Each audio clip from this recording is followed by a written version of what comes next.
ពុំធំស្រុកបារាយជាខ្ញុំរៀនខាងពេទ្យដែរប៉ុន្តែខ្ញុំមកឆ្លាញ់ខាងកីឡាវិញដោយសារតែពេទ្យហ្នឹងក៏វាតាក់ទងទៅនឹងកីឡាដែរខ្ញុំគិតថាកម្មវិធីកម្លាំងកោជលគឺវាល្អមែនតើវាមិនត្រឹមតែជួយលើកកម្ពស់សុខភាពបងប្អូនទេហើយវាថែមទាំងផ្ដល់នូវចីលភាពឲ្យបងប្អូនទៀតដែលជាការជួយជំរុញឲ្យគាត់កាន់តែចូលចិត្តកីឡា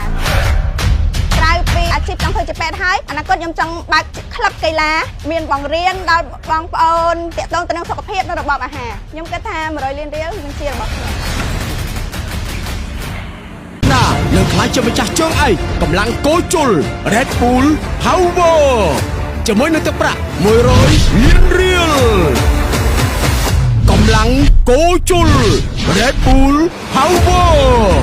មានតែមួយគត់នៅ CTN